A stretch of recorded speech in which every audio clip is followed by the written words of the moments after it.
Okay, പ്രിയപ്പെട്ട കുട്ടികളെ, നമ്മൾ ഹാരപ്പൻ സമൂഹത്തിൽ സാമൂഹിക വ്യത്യാസങ്ങൾ നിലനിന്നിരുന്നോ ഇല്ലയോ അതാണ് അടുത്തതായിട്ട് പരിശോധിക്കാൻ പോകുന്നത്. Whether there existed social differences or not. അപ്പോൾ ഇവിടെ by analysing 3 factors we can identify whether there existed social difference or not. 3 കാര്യങ്ങൾ പരിശോധിക്കുന്നതിലൂടെ നമുക്ക് ഇവിടെ സാമൂഹിക വ്യത്യാസങ്ങൾ ഉണ്ടായിരുന്നോ ഇല്ലയോ എന്ന് അറിയാൻ സാധിക്കും. ഏതൊക്കെയാണ് 3 കാര്യങ്ങൾ?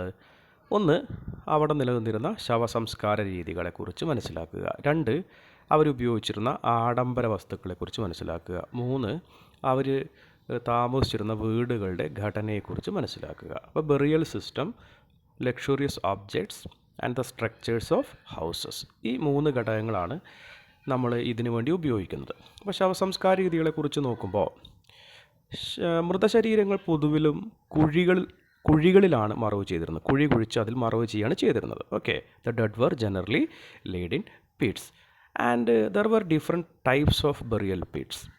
വിവിധ തരം കുഴികൾ മൃതദേഹം അടക്കം ചെയ്യാൻ വേണ്ടിയിട്ട് ഇവിടെ ഉപയോഗിച്ചിരുന്നു അത്രേ. ഇവിടെ നോക്കൂ, സമ്പന്നരുടെ മൃതദേഹങ്ങൾ അടക്കം ചെയ്തിരുന്ന കുഴികളുടെ പ്രത്യേകത നോക്കൂ. ഈ കുഴികൾ ഇഷ്ടിക ഉപയോഗിച്ച് നിർമ്മിച്ചതാണ്. അതിൻ്റെ അരികുകളൊക്കെ ഇഷ്ടിക ഉപയോഗിച്ച് വൃത്തിയായിട്ട് കെട്ടി മനോഹരമാക്കിയിട്ടുണ്ടായിരുന്നു. അതോടൊപ്പം തന്നെ the dead were laid with potteries, ornaments etcetera. അതേപോലെ തന്നെ മൃതദേഹത്തോടൊപ്പം ഇവർ മൺപാത്രങ്ങളും ആഭരണങ്ങളൊക്കെ അടക്കം ചെയ്തിരുന്നു.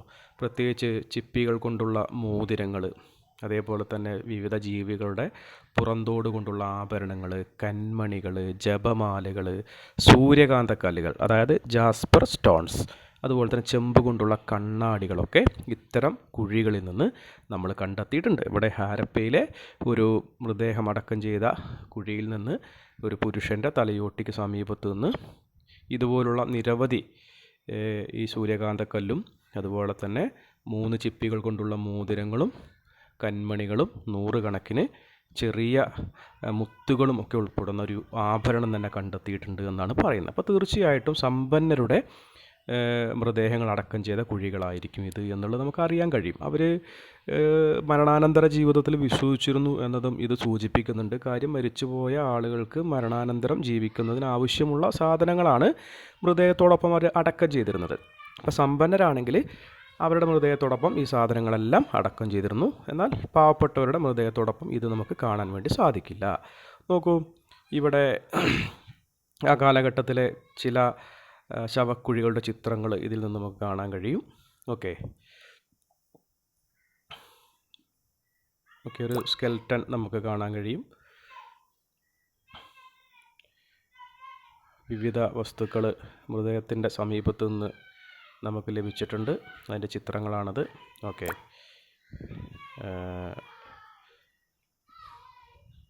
ഇത് മറ്റൊരു ബെറിയൽ സൈറ്റാണ്, ഹരിയാനയിൽ സ്ഥിതി ചെയ്യുന്ന സൈറ്റ്. അതുപോലെ തന്നെ ചെമ്പ് കൊണ്ടുള്ള കണ്ണാടി മൃതദേഹത്തോടൊപ്പം അടക്കം ചെയ്തിരുന്നു, അതിൻ്റെ ചിത്രമാണിത്. ഓക്കെ, ഇനി രണ്ടാമതായിട്ട്, അപ്പോൾ മൃതദേഹം അടക്കം ചെയ്യുന്ന രീതിയിൽ നമുക്ക് എന്ത് മനസ്സിലായി? പാവപ്പെട്ടവരുടേത് സാധാരണ കുഴി കുഴിച്ചും അല്ലാത്തവരുടേത് ഇതുപോലുള്ള സാധനങ്ങളൊക്കെ അടക്കം ചെയ്ത് ഇഷ്ടിക കൊണ്ട് നിർമ്മിച്ച കുഴികളിലും അടക്കം ചെയ്തിരുന്നു. അപ്പോൾ തീർച്ചയായിട്ടും സാമൂഹിക വ്യത്യാസങ്ങൾ ഉണ്ടായിരുന്നു, സമ്പന്നരും ദരിദ്രരും അവിടെ ഉണ്ടായിരുന്നു എന്ന് മനസ്സിലാക്കാം.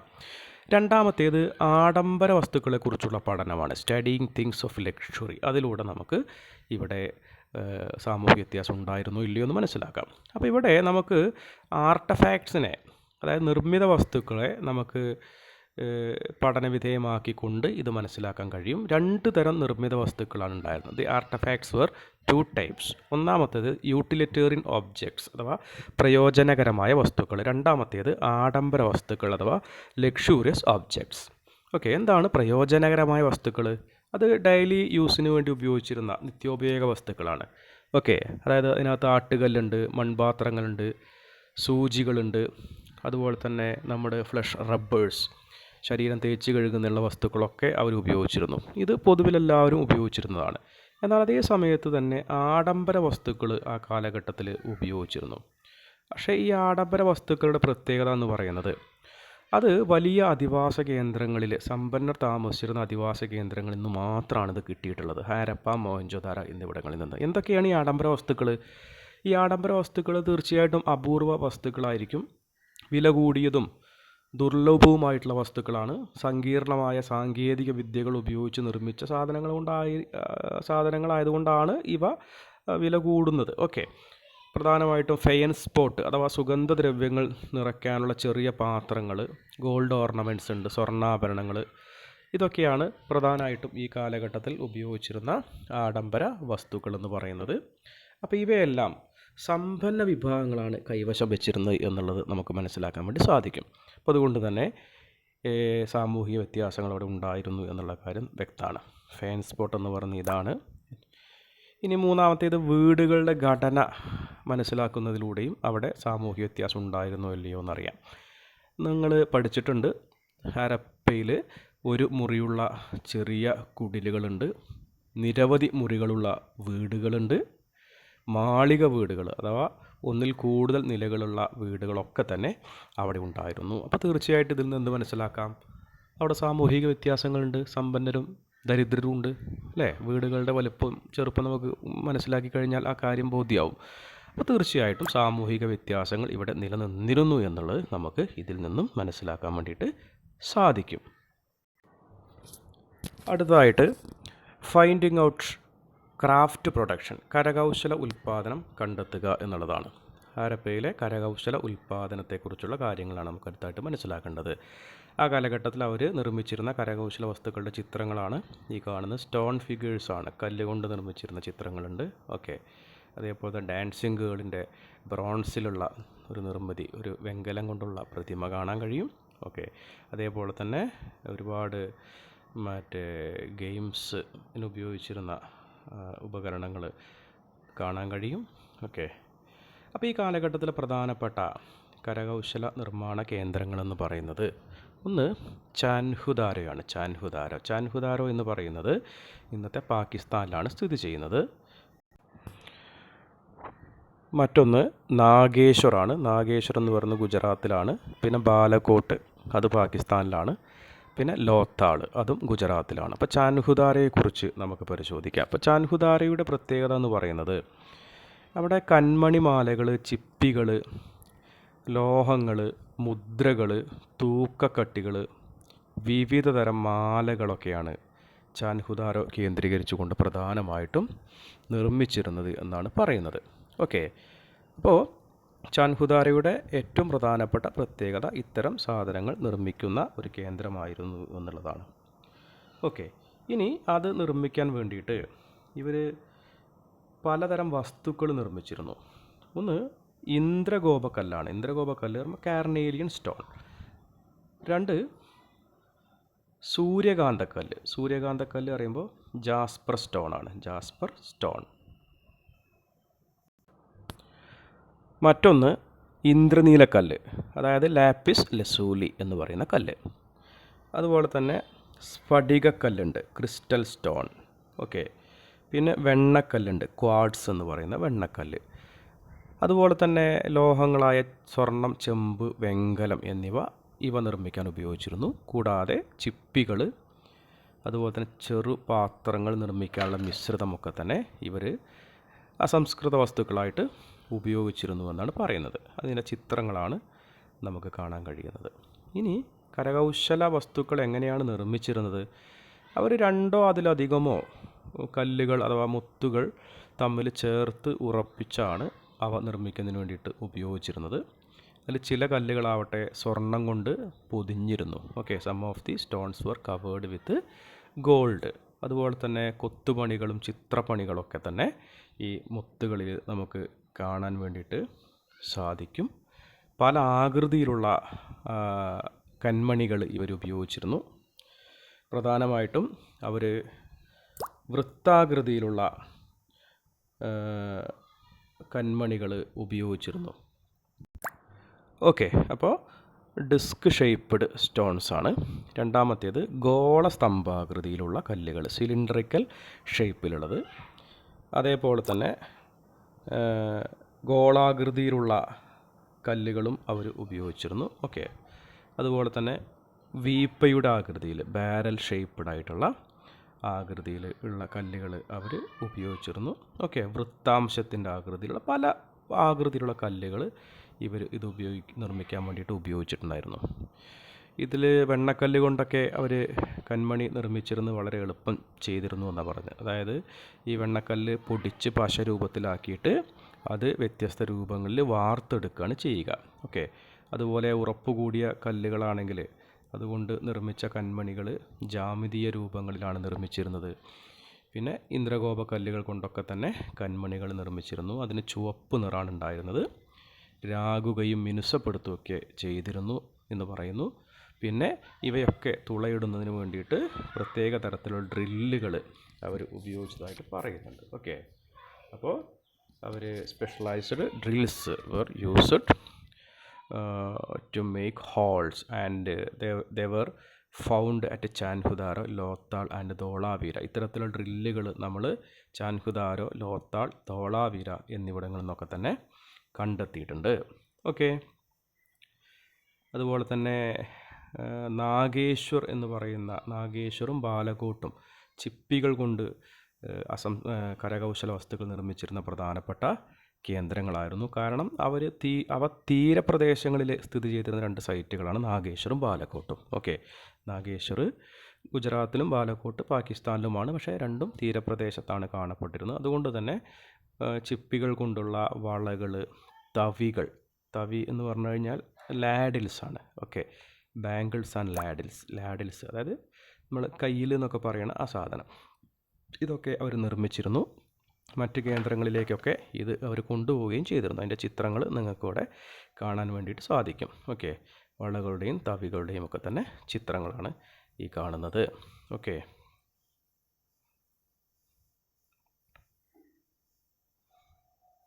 സ്വർണം കൊണ്ടുള്ള നെക്ലേസ് കാണുന്നുണ്ട്, ടോയ് കാർട്ട് കാണുന്നുണ്ട്. ഓക്കെ, അപ്പോൾ ഇതാണ് ഇവരുടെ പ്രധാനപ്പെട്ട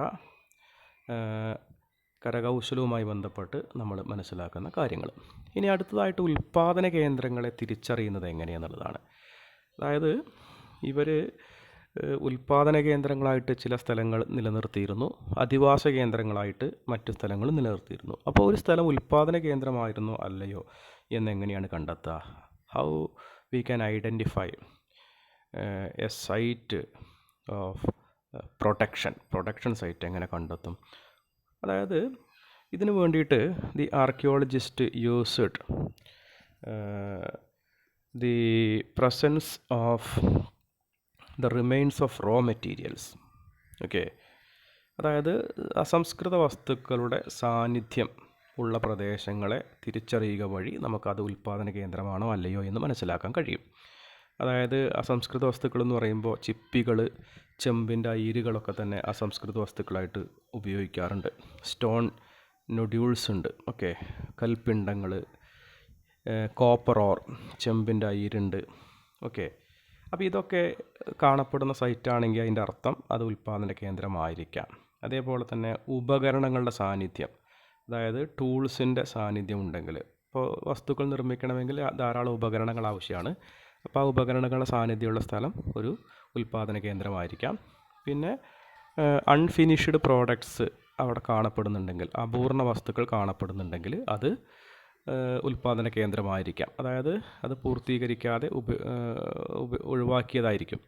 അതേപോലെ തന്നെ പാഴ്വസ്തുക്കൾ ഉണ്ടാവും, വേസ്റ്റ് ഒബ്ജക്ട്സ്. അതായത് ഒരു ഉൽപ്പന്നം നിർമ്മിക്കുമ്പോൾ അതിൻ്റെ വേസ്റ്റായിട്ടുള്ള സാധനങ്ങൾ നമ്മൾ അവിടെ ഉപേക്ഷിക്കാറുണ്ട്. അപ്പോൾ അത്തരത്തിലുള്ള പാഴ്വസ്തുക്കളുടെ സാന്നിധ്യം ഉണ്ടെങ്കിലും ആ സ്ഥലം ഉൽപ്പാദന കേന്ദ്രമായിരുന്നു എന്ന് നമുക്ക് മനസ്സിലാക്കാൻ വേണ്ടി സാധിക്കും. ഓക്കെ, ഇനി അസംസ്കൃത വസ്തുക്കൾ കരസ്ഥമാക്കാൻ വേണ്ടിയിട്ട് എന്തൊക്കെ മാർഗ്ഗങ്ങളാണ് അവർ ഉപയോഗിച്ചിരുന്നത് എന്നുള്ളതാണ്. Okay, the strategies for procuring raw materials. Okay, അസംസ്കൃത വസ്തുക്കൾ കരസ്ഥമാക്കാൻ വേണ്ടിയിട്ട് എന്തൊക്കെ മാർഗ്ഗം ഉപയോഗിച്ചിരുന്നു? അപ്പോൾ പ്രധാനമായിട്ടും കല്ലുകൾ, സ്റ്റോൺസ്, അതുപോലെ തന്നെ ടിമ്പർ, തടി, ലോഹങ്ങൾ എന്നിവയൊക്കെ അസംസ്കൃത വസ്തുക്കളായിട്ട് ഉപയോഗിച്ചിരുന്നു. അത് വിദൂര ദേശങ്ങളിൽ നിന്നാണ് കൊണ്ടുവന്നിരുന്നത്. കര വഴിയും നദി, കടൽ വഴിയൊക്കെയാണ് അത് കൊണ്ടുവന്നിരുന്നത്. അതിനുള്ള തെളിവുകൾ നമുക്ക് കാളവണ്ടികളുടെ മാതൃകകളൊക്കെ അവരുടെ മുദ്രകളിൽ നിന്ന് നമ്മൾ കണ്ടെത്തിയിട്ടുണ്ട്. അപ്പോൾ തീർച്ചയായിട്ടും ഈ അസംസ്കൃത വസ്തുക്കൾ കാളവണ്ടിയിൽ കൊണ്ടുവന്നിരിക്കാം എന്ന് നമുക്ക് മനസ്സിലാക്കാൻ വേണ്ടിയിട്ട് സാധിക്കും. അപ്പോൾ അസംസ്കൃത വസ്തുക്കൾ ശേഖരിക്കാൻ അവർ 2 മാർഗ്ഗമാണ് ഉപയോഗിച്ചിരുന്നത്. ഒന്നാമത്തേത് എസ്റ്റാബ്ലിഷ്മെൻറ്റ് ഓഫ് സെറ്റിൽമെൻറ്റ്സ് ആണ്, അധിവാസ കേന്ദ്രങ്ങളുടെ സ്ഥാപനം വഴി. രണ്ടാമത്തേത് സെൻഡിങ് എക്സ്പെഡീഷൻസ്, പര്യടനങ്ങളെ അയക്കുക. അധിവാസ കേന്ദ്രങ്ങൾ സ്ഥാപിക്കുക എന്ന് പറയുമ്പോൾ അസംസ്കൃത വസ്തുക്കളുടെ സാന്നിധ്യം ധാരാളമുള്ള സ്ഥലങ്ങളിൽ ഇവർ അധിവാസ കേന്ദ്രങ്ങൾ സ്ഥാപിക്കും. അപ്പോൾ സ്വാഭാവികമായിട്ടും അവിടെ നിന്ന് അസംസ്കൃത വസ്തുക്കൾ ശേഖരിക്കാൻ എളുപ്പമാണ്. അപ്പോൾ ഏതൊക്കെയായിരുന്നു ഇങ്ങനെ അധിവാസ കേന്ദ്രങ്ങൾ സ്ഥാപിച്ച സ്ഥലങ്ങൾ? ഒന്ന് നാഗേശ്വർ, മറ്റൊന്ന് ബാലക്കോട്ട്. കാര്യം ഇവിടെ ചിപ്പികളൊക്കെ സുലഭമായിട്ട് ലഭിച്ചിരുന്ന സ്ഥലമാണ്. അപ്പോൾ അവിടെ അവർ അധിവാസ കേന്ദ്രം സ്ഥാപിക്കുകയും അവിടെ നിന്ന് അസംസ്കൃത വസ്തുക്കൾ കൊണ്ടുവരികയും ചെയ്തു. അതുപോലെ തന്നെ അഫ്ഗാനിസ്ഥാനിലെ ഷോർട്ടുഖായ്, ലാപ്പിസ് ലസൂലി അഥവാ ഇന്ദ്രനീലക്കല്ല് ഇഷ്ടം പോലെ ലഭിച്ചിരുന്ന സ്ഥലമാണ്. അപ്പോൾ അവിടെയും അവർ അധിവാസ കേന്ദ്രം സ്ഥാപിച്ചു. അതുപോലെ തന്നെ ഗുജറാത്തിലെ ലോത്താളാണ്. അവിടെ നിന്ന് നമ്മൾ നേരത്തെ കണ്ടു ഇന്ദ്രഗോപക്കല്ലൊക്കെ ഇഷ്ടം പോലെ ലഭിച്ചിരുന്നത് ഈ പറയുന്ന ലോത്താളിൽ നിന്നാണ്. പിന്നെ വെണ്ണക്കല്ല്, ലോഹങ്ങളൊക്കെ അവിടുന്ന് ലഭിച്ചിരുന്നു. അതുകൊണ്ട് ലോത്താളിലും അധിവാസ കേന്ദ്രങ്ങൾ സ്ഥാപിച്ചു. രണ്ടാമത്തേത് പര്യടനങ്ങളെ അയക്കുകയാണ്, സെൻഡിങ് എക്സ്പെഡീഷൻസ്. അതായത് ദൗത്യ സംഘങ്ങളെ അയച്ചുകൊണ്ട് അവിടെ നിന്ന് സാധനങ്ങൾ ശേഖരിക്കുക. പ്രധാനമായിട്ടും they send expeditions to Khetri in Rajasthan and also south India. പ്രധാനമായിട്ടും രാജസ്ഥാനിലെ ഖേത്രിയിലേക്കും ദക്ഷിണേന്ത്യയിലേക്കുമാണ് അവർ പര്യടനങ്ങൾ അയച്ചിരുന്നത്. രാജസ്ഥാനിലെ ഖേത്രി ചെമ്പ് ധാരാളം ലഭിച്ചിരുന്ന ഒരു സ്ഥലമാണ്. അതുപോലെ തന്നെ ദക്ഷിണേന്ത്യ എന്ന് പറയുന്നത് പ്രത്യേകിച്ച് കർണാടകം, കോലാർ എന്ന് പറയുന്ന സ്ഥലമൊക്കെ നമുക്കറിയാം. അതൊക്കെ തന്നെ സ്വർണം ധാരാളമായിട്ട് ലഭിച്ചിരുന്ന സ്ഥലങ്ങളാണ്. ഇവിടേക്കൊക്കെ തന്നെ അവർ പര്യടനങ്ങളെ അയക്കുകയും ചെയ്തിരുന്നു. അപ്പോൾ പര്യടനങ്ങളെ അയക്കുമ്പോൾ അവിടുത്തെ പ്രാദേശിക സമുദായങ്ങളുമായി ബന്ധം സ്ഥാപിക്കാൻ ഹാരപ്പൻ ജനതയ്ക്ക് സഹായകമായിട്ടുണ്ട്. ഇവിടെ രാജസ്ഥാനിലെ ഖേത്രിയിൽ പ്രാദേശികമായിട്ട് നിലനിന്നിരുന്നൊരു സംസ്കാരമായിരുന്നു ഗണേശ്വർ ജോധ്പുര സംസ്കാരം. ഓക്കെ, അപ്പോൾ അതുമായിട്ടൊക്കെ ബന്ധം സ്ഥാപിക്കാൻ ഈ കാലഘട്ടത്തിൽ ഹാരപ്പൻ ജനതയ്ക്ക് സാധിക്കുകയും ചെയ്തു. ഇങ്ങനെ 2 മാർഗ്ഗം ഉപയോഗിച്ചുകൊണ്ട് അവർ റോ മെറ്റീരിയൽസ് സംഘടിപ്പിക്കുകയാണ് ചെയ്തിരുന്നത്. ഓക്കെ, അടുത്തതായിട്ട് നമുക്ക് വിദൂര നാടുകളുമായി ഹാരപ്പൻ ജനതയ്ക്ക് ഉണ്ടായിരുന്ന ബന്ധത്തെക്കുറിച്ചാണ് അറിയേണ്ടത്. കോണ്ടാക്റ്റ് വിത്ത് ഡിസ്റ്റൻ്റ് ലാൻഡ്സ്. ഓക്കെ, അപ്പോൾ ഇവിടെ അസംസ്കൃത വിഭവങ്ങൾ അവർ തീർച്ചയായിട്ടും വിദൂര നാടുകളിൽ നിന്ന് ശേഖരിച്ചിരുന്നു. പ്രത്യേകിച്ച് ഇന്നത്തെ ഒമാൻ, മുൻപ് നിലനിന്നിരുന്ന മെസപ്പൊട്ടേമിയ, അഫ്ഗാനിസ്ഥാൻ, പേർഷ്യ എന്നിവിടങ്ങളിൽ നിന്നാണ് അസംസ്കൃത വസ്തുക്കൾ പലതും ശേഖരിച്ചിരുന്നത്. തീർച്ചയായിട്ടും കടൽ മാർഗ്ഗമാണ് അവരത് കൊണ്ടുവന്നിരുന്നത്. മുദ്രകളിലും മറ്റുമൊക്കെ തന്നെ കപ്പലുകളുടെയും വഞ്ചികളുടെയൊക്കെ ചിത്രങ്ങൾ ആലേഖനം ചെയ്തിട്ട് നമ്മൾ കണ്ടു കഴിഞ്ഞു. അപ്പോൾ തീർച്ചയായിട്ടും അന്ന് അവ ഈ കപ്പലുകളും വഞ്ചികളൊക്കെ ഇത്തരം സാധനങ്ങൾ കൊണ്ടുവരാൻ വേണ്ടി ഉപയോഗിച്ചിരിക്കാം. ഇവിടെ ഒമാനിൽ നിന്ന് അവർ ചെമ്പ് ഇറക്കുമതി ചെയ്തിരുന്നു എന്നാണ് പറയുന്നത്. ഇവിടെ the chemical analysis have shown that both the Omani copper and Harappan artefacts have traces of nickel.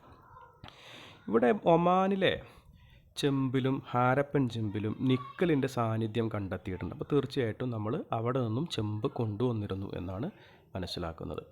അതുപോലെ തന്നെ മറ്റൊന്ന്, A Harappan jar have been found in Oman which quoted with thick layer of black clay. കറുത്ത കളിമണ്ണ് കട്ടിയായി പൂശിയ ഒരു ഹാരപ്പൻ ഭരണി നമ്മൾ ഒമാനിൽ നിന്ന് കണ്ടെത്തിയിട്ടുണ്ട്. അപ്പോൾ അത് ഹാരപ്പയിൽ മാത്രം ഉപയോഗിക്കുന്ന ഭരണിയാണ്. അത് ഒമാനിൽ എങ്ങനെ എത്തിയെന്ന് ചോദിച്ചു കഴിഞ്ഞാൽ ഇവിടുന്ന് സാധനങ്ങൾ കൊണ്ടുപോയ കൂട്ടത്തിൽ അവിടേക്ക് കൊണ്ടുപോയതായിരിക്കും. അപ്പോൾ ഒമാനുമായിട്ട് നമുക്ക് വ്യാപാര ബന്ധം ഉണ്ടായിരുന്നു എന്ന് ഇതിലൂടെ മനസ്സിലാക്കാൻ വേണ്ടി സാധിക്കും. ഓക്കെ, അപ്പോൾ ആ കാലഘട്ടത്തിലെ വഞ്ചികളുടെയും കപ്പലിൻ്റെയൊക്കെ തന്നെ ചിത്രങ്ങൾ മുദ്രകളിൽ കാണുന്നു. ഇതാണ് ആ ചിത്രം. ഓക്കെ, അതുപോലെ തന്നെ നമ്മൾ മെസപ്പൊട്ടേമിയയുമായിട്ട് നമുക്ക് വ്യാപാര ബന്ധമുണ്ടായിരുന്നു എന്ന് പറയുന്നു. അതായത് മെസപ്പൊട്ടേമിയൻ ടെക്സ്റ്റ് പരിശോധിച്ച് കഴിഞ്ഞാൽ നമുക്ക് അതിൽ നിന്നും കൂടുതൽ കാര്യങ്ങൾ മനസ്സിലാക്കാൻ വേണ്ടിയിട്ട് സാധിക്കും. In Mesopotamian text they used different names such as Dilmun probably the island of Bahrain. Dilmun എന്ന പ്രയോഗം മെസപ്പൊട്ടേമിയൻ ഗ്രന്ഥത്തിലുണ്ട്. ദിൽമൻ എന്ന് പറഞ്ഞു കഴിഞ്ഞാൽ തീർച്ചയായിട്ടും അത് ബഹ്റൈനെയാണ് സൂചിപ്പിക്കുന്നതെന്ന് പറയാൻ കഴിയും. അതുപോലെ തന്നെ മകാൻ എന്നൊരു പ്രയോഗം മെസപ്പൊട്ടേമിയൻ ടെക്സ്റ്റിലുണ്ട്. മകാൻ എന്ന് പറഞ്ഞു കഴിഞ്ഞാൽ ഒമാനെയാണ് സൂചിപ്പിക്കുന്നത്. മറ്റൊന്ന് മെലൂഹ എന്ന് പറഞ്ഞു കഴിഞ്ഞാൽ തീർച്ചയായിട്ടും നമ്മുടെ ഹാരപ്പയാണ് സൂചിപ്പിച്ചിരുന്നത്. അപ്പോൾ അവർക്ക് ഈ പ്രദേശങ്ങളുമായിട്ട് ബന്ധമുണ്ടായിരുന്നു എന്നുള്ളതാണ് മെസൊപ്പൊട്ടോമിയക്കാർക്ക്. അപ്പോൾ തീർച്ചയായിട്ടും ഹാരപ്പയുമായിട്ട് ബന്ധമുണ്ടായിരുന്നു. മെലൂഹിയെ സംബന്ധിച്ചിടത്തോളം ഇന്ദ്രഗോപക്കല്ല്, ഇന്ദ്രനീലക്കല്ല്, ചെമ്പ്, സ്വർണം, തടികൾ ഇതൊക്കെ ഇവിടെ നിന്ന് അവരങ്ങോട്ടേക്ക് കൊണ്ടുപോയിരുന്നു. സമുദ്ര സഞ്ചാരികളുടെ നാട് എന്നാണ് അത് അറിയപ്പെട്ടിരുന്നത് എന്നുള്ള കാര്യമൊക്കെ പ്രത്യേകം നമ്മൾ പരിശോധിക്കേണ്ടതാണ്. ഓക്കെ, അതേപോലെ തന്നെ പുരാശാസ്ത്രപരമായിട്ടുള്ള തെളിവുകൾ പരിശോധിക്കുമ്പോൾ മുദ്രകൾ, തൂക്കക്കട്ടികൾ, പകിട, കന്മണികളൊക്കെ നമുക്ക് ഇവരുമായിട്ടുള്ള സമ്പർക്കത്തിൻ്റെ തെളിവുകളായിട്ട് നമുക്ക് ലഭിച്ചിട്ടുണ്ട്. അതിൻ്റെ ചിത്രങ്ങളാണ് ഈ കാണുന്നത്. മെസൊപ്പൊട്ടോമിയയുമായിട്ടുള്ള ബന്ധവുമായി ബന്ധപ്പെട്ട് നമുക്ക് ലഭിച്ച തെളിവുകൾ ഈ ചിത്രത്തിൽ കാണുന്നവയാണ്. ഓക്കെ, അതുപോലെ തന്നെ ഒരു ഹാരപ്പൻ ജാറ് കിട്ടിയെന്ന് പറഞ്ഞു, അത് ഈ ചിത്രമാണ്. ഓക്കെ, ഇനി നമുക്ക് ഹാരപ്പൻ മുദ്രകളെക്കുറിച്ചാണ് പരിശോധിക്കേണ്ടത്. ഹാരപ്പൻ മുദ്രകൾ, ലിപി, തൂക്കങ്ങൾ ഇതിനെക്കുറിച്ച് പരിശോധിക്കണം. ഓക്കെ, അപ്പോൾ ഹാരപ്പൻ മുദ്രകളെക്കുറിച്ചാണ് അടുത്തതായിട്ട് നമുക്ക് പരിശോധിക്കാനുള്ളത്. ഹാരപ്പൻ മുദ്രയുടെ ഒരു ചിത്രം ഇതിനകത്ത് കാണാൻ കഴിയും. ഓക്കെ, അപ്പോൾ എന്താണ് മുദ്രകൾ? അപ്പോൾ ഹാരപ്പൻ ജനതയുടെ ഏറ്റവും സവിശേഷമായ ഒരു കരകൗശല വസ്തു എന്ന് പറയുന്നത് most distinctive artefact of Harappan people per seals. അവരുടെ ഏറ്റവും പ്രധാനപ്പെട്ട കരകൗശല വസ്തു തീർച്ചയായിട്ടും മുദ്രകൾ തന്നെയാണ്. നമുക്ക് വിവിധ ഇടങ്ങളിൽ നിന്നായിട്ട് ഏകദേശം 2000-ലധികം ഹാരപ്പൻ മുദ്രകൾ ലഭിച്ചിട്ടുണ്ട്.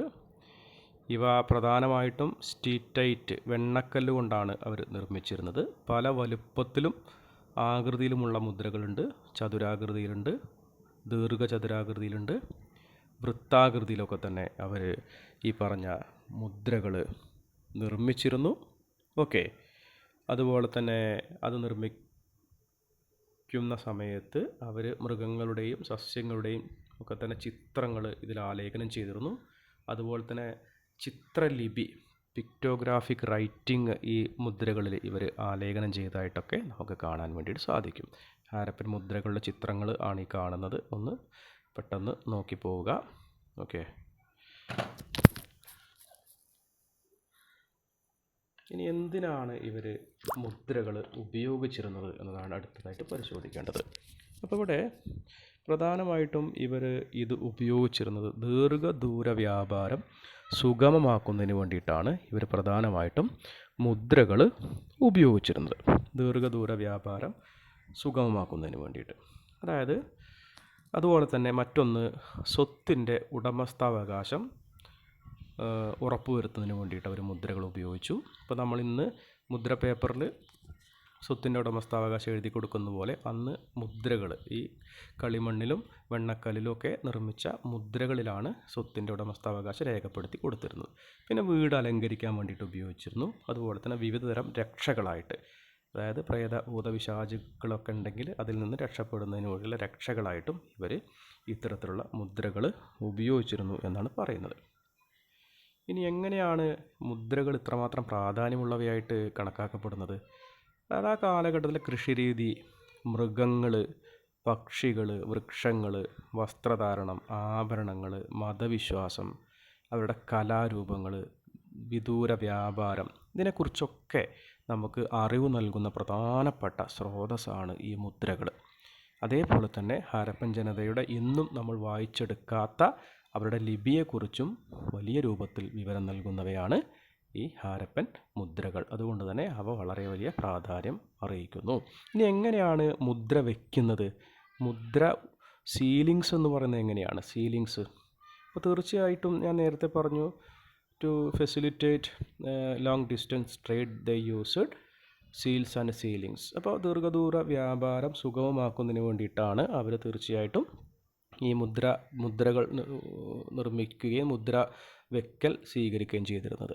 അപ്പോൾ ചരക്കുകൾ നിറച്ച ഒരു സഞ്ചിയുടെ അഗ്രഭാഗത്ത് അവർ കയറുകൊണ്ട് കെട്ടുകയും അതിനു മുകളിൽ നനഞ്ഞ കളിമണ്ണ് ഉറപ്പിച്ച് അതിലൊന്നോ അതിലധികം മുദ്രകൾ പതിപ്പിക്കുകയുമാണ് അവർ ചെയ്തിരുന്നത്. Okay, when a bag of goods was sent from one place to another, its mouth was tied with a rope and affixed some wet clay on which one or more seals were pressed.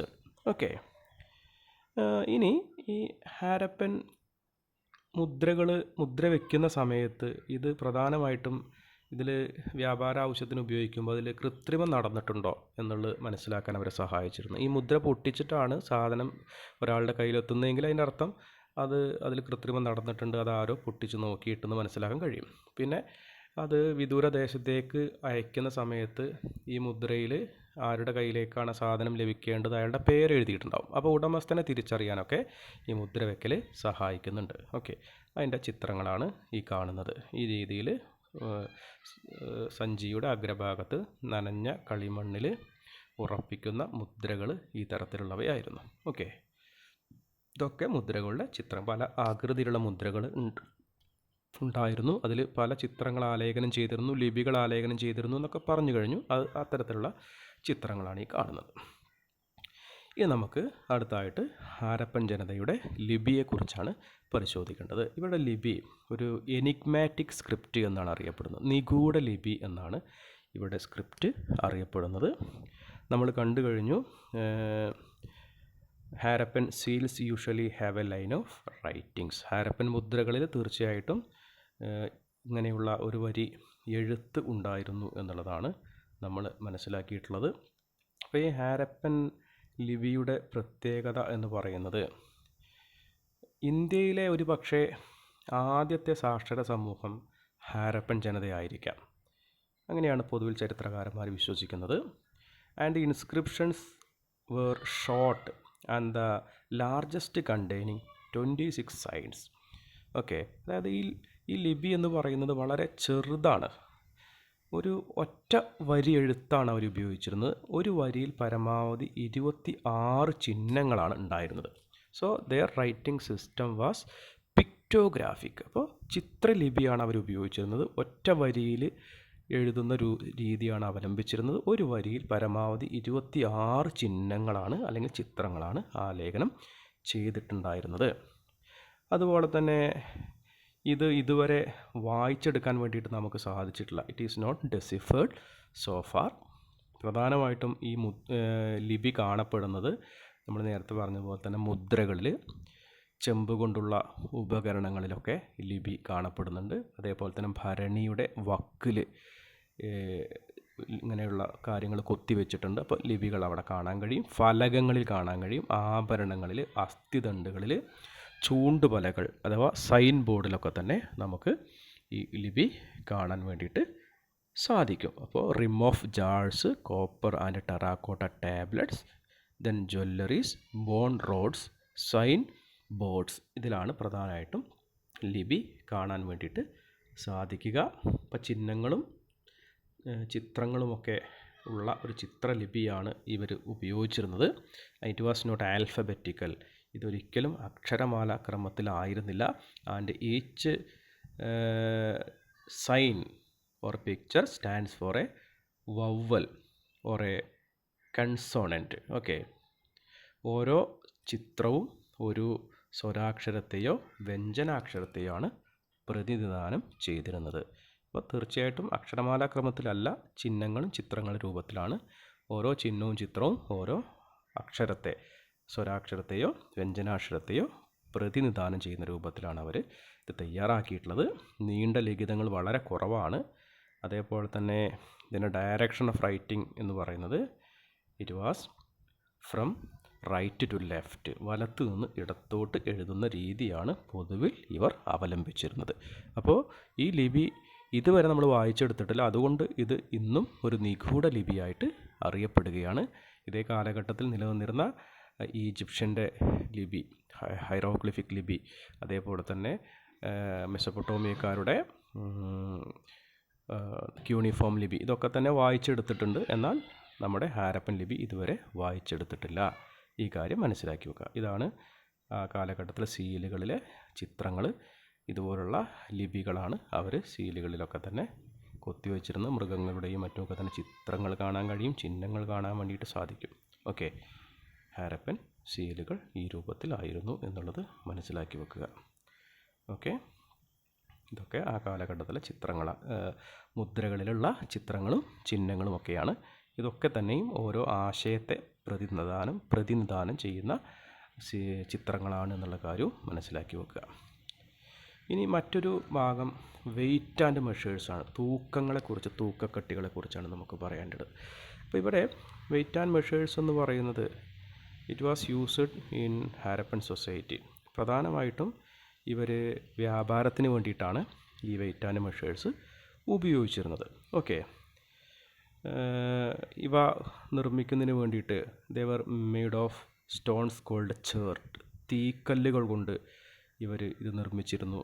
ചുണ്ണാമ്പ് കല്ല് കൊണ്ട്, വെണ്ണക്കല്ല് കൊണ്ടൊക്കെ തന്നെ ഇത്തരത്തിലുള്ള തൂക്കങ്ങൾ, തൂക്കക്കട്ടികൾ വ്യാപാര ആവശ്യത്തിന് വേണ്ടിയിട്ട് അവർ നിർമ്മിച്ചിരുന്നു. ഇപ്പോൾ ക്യൂബിൻ്റെ ആകൃതികൾ, ക്യൂബിക്കലായിട്ടുള്ള ഫോമിലാണ് ഇവ നിർമ്മിച്ചിരുന്നത്. അതിൽ പ്രത്യേകിച്ച് അടയാളങ്ങളൊന്നും ഈ തൂക്കക്കട്ടിയിൽ രേഖപ്പെടുത്തിയിരുന്നില്ല. താഴ്ന്ന യൂണിറ്റ് ഇരട്ടിയിലാണ് കണക്കാക്കിയിരുന്നത്. Okay, lower denomination of weights were binary. Okay, താഴ്ന്ന യൂണിറ്റ്, ഈ തൂക്കക്കട്ടികളുടെ താഴ്ന്ന യൂണിറ്റ് ഇരട്ടിയിലാണ് കണക്കാക്കിയിരുന്നത്. അതുപോലെ തന്നെ ഉയർന്ന യൂണിറ്റ് കണക്കാക്കുന്നതിന് വേണ്ടിയിട്ട് ദശാംശ സമ്പ്രദായവും അവർ ഉപയോഗിച്ചിരുന്നു എന്നാണ് പറയുന്നത്. ഓക്കെ, അപ്പോൾ തീക്കല്ലുകൾ കൊണ്ട് പ്രധാനമായിട്ടും നിർമ്മിച്ചിരുന്നു. പിന്നെ ചുണ്ണാമ്പ് കല്ല്, വെണ്ണക്കല്ല് കൊണ്ടൊക്കെ തന്നെ അവർ ഇത്തരത്തിലുള്ള തൂക്കക്കട്ടികൾ നിർമ്മിച്ചിരുന്നു. ഓക്കെ, ആ തൂക്കക്കട്ടികളുടെ ചിത്രങ്ങളാണ് ഈ കാണുന്നത്. ഓക്കെ, പിന്നെ അതോടൊപ്പം തന്നെ അവർ they also used metal scale pans. ലോഹം കൊണ്ടുള്ള തുലാസുകളും അവർ ഉപയോഗിച്ചിരുന്നു എന്നതും മനസ്സിലാക്കേണ്ടതാണ്. അപ്പോൾ ആ കാലഘട്ടത്തിലെ തൂക്കക്കട്ടികളുടെ, തുലാസുകളുടെയൊക്കെ ചിത്രങ്ങൾ കാണാൻ വേണ്ടിയിട്ട് സാധിക്കും. ചിത്രകാരൻ്റെ ഭാവനയിലുള്ള അവരുടെ ഒരു മാർക്കറ്റ്, ഒരു കടയുടെ ചിത്രമൊക്കെ ഇതിനകത്തുണ്ട്.